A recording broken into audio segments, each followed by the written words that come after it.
Good morning everyone, myself अक्षा।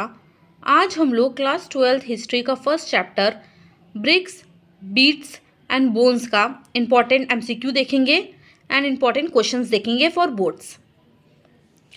हमारा first MCQ है other name of Harappan civilization. Harappan civilization का other name क्या है? हरप्पन सिविलाइजेशन को और किस नाम से जाना जाता है? Option A Aryan civilization, option B Indus valley civilization, option C Vedic civilization, option D none. तो हरप्पा सिविलाइजेशन को इंडस वैली सिविलाइजेशन भी कहते हैं। So option B is the correct answer. Question 2, mound of the dead refers to. Mound of the dead किस site को कहा जाता है? Option A Harappa, option B Mohenjodaro, option C Lothal, option D Kalibangan.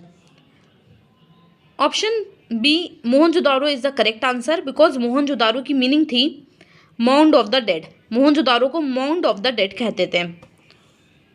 Option question 3, great bath was used for. Great bath जिसके बारे में हमने पढ़ा है, ग्रेट बाथ एक फेमस स्ट्रक्चर था जो हमें सिटाडल से मिलता है। तो ग्रेट बाथ का इस्तेमाल किस लिए किया जाता था? ऑप्शन ए स्विमिंग के लिए किया जाता था, ऑप्शन बी स्टोरेज के लिए, ऑप्शन सी रिचुअल बाथिंग के लिए, ऑप्शन डी इरिगेशन के लिए। ग्रेट बाथ का इस्तेमाल होता था रिचुअल बाथिंग के लिए। ग्रेट बाथ का इस्तेमाल होता था रिचुअल बाथिंग के लिए। Option C is the correct answer. हमारा फोर्थ एमसीक्यू है which site had no citadel. किस साइट से हमें सिटाडल नहीं मिलता है? Option A Harappa, option B Mohenjodaro, option C Chanhudaro, option D Lothal. हमें किस साइट से सिटाडल नहीं मिलता है? तो सिटाडल हमें छानूदारो से नहीं मिलता है, तो option C is the correct answer. Question 5, gold jewellery found mainly in. Gold jewellery हमें कहाँ मिली थी? ऑप्शन ए टेम्पल्स मंदिर में, ऑप्शन बी लेक्स में, ऑप्शन सी होट्स में एंड ऑप्शन डी हाउसेज में। गोल्ड ज्वेलरी हमें मिलती है हरप्पन साइट से। एंड जब हम हरप्पा का एक्सकवेशन करते हैं तो हमें गोल्ड ज्वेलरी मिलती है। गोल्ड ज्वेलरी हमें होट्स में मिलती है, होट्स के अंदर हमें गोल्ड ज्वेलरी मिलती है।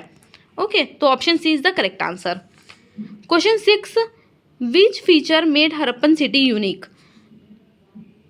कौन से फीचर से हरप्पन सिटीज यूनिक कहलाएंगी?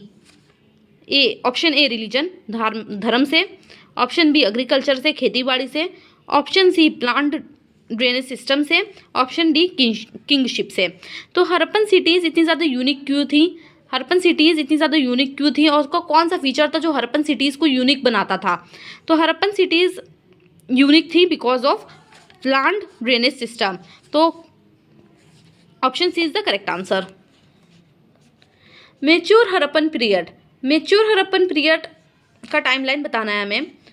Option A 1000 to 500 BCE, option B 1500 to 1000 BCE, option C 2600 to 1900 BCE and option D 3000 to 2000 BCE।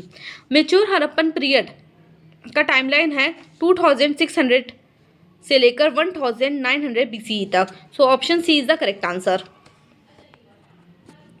Question 8, the evidence of millets are found from which Harappan sites. हमें कौन सी Harappan site से millet का evidence मिलता है? Option A Mohenjodaro, option B Cholistan, option C Banawali, option D Gujarat. तो हमें गुजरात से मिलेट का एविडेंस मिलता है। So option D Gujarat is the correct answer. Question 9, traces of canals have been found at which site. हमें कैनाल्स के ट्रेसेस कौन से साइट से मिलते हैं? कैनाल्स के ट्रेसेस हमें कौन से साइट से मिलते हैं?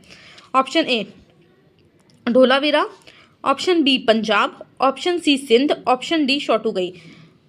हमें शोटुगई से ट्रेसेस ऑफ कैनाल्स की ट्रेसेस हमें शोटुगई से मिलते हैं एंड शोटुगई अफगानिस्तान में लोकेटेड है। तो option D is the correct answer.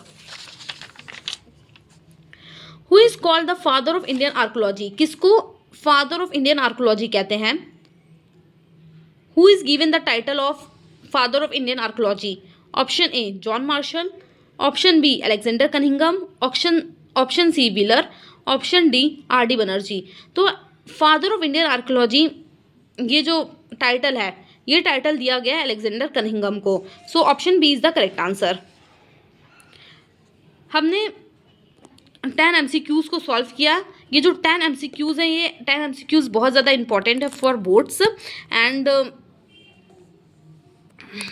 ये प्रीवियस ईयर क्वेश्चन में भी पूछे गए हैं। अब हम लोग कुछ इंपॉर्टेंट क्वेश्चंस देखेंगे फ्रॉम चैप्टर 1। क्वेश्चन 1 है explain feature of Harappan town planning.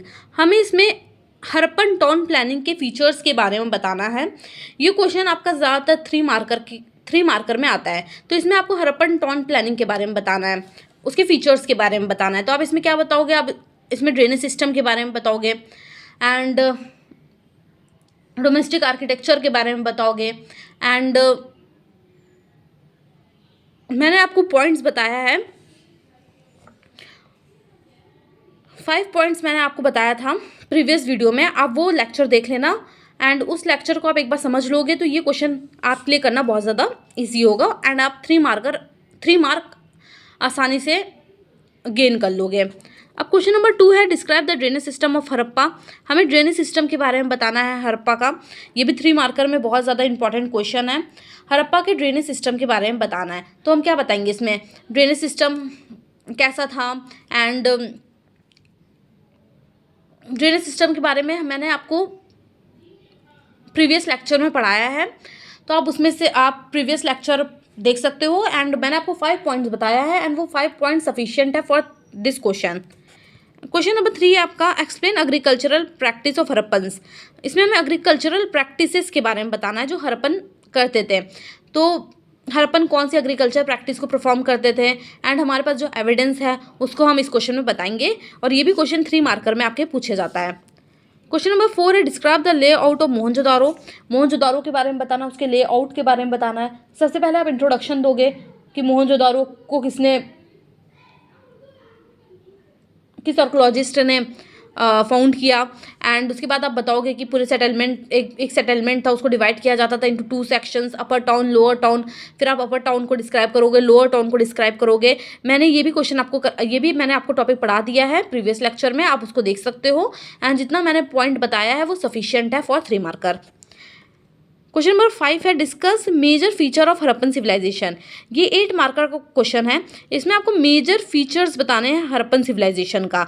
इसमें आप क्या क्या बताओगे? हरप्पा सिविलाइजेशन के मेजर फीचर्स के बारे में बताओगे। सबसे पहले आप ड्रेनेज सिस्टम के बारे में बताओगे, उसके बाद आप डोमेस्टिक आर्किटेक्चर के बारे में बताओगे, उसके बाद आप टाउन प्लानिंग के फीचर्स के बारे में बताओगे और सबसे पहले आप इंट्रोडक्शन दोगे हरप्पा सिविलाइजेशन का, एक अच्छा सा शॉर्ट सा इंट्रोडक्शन।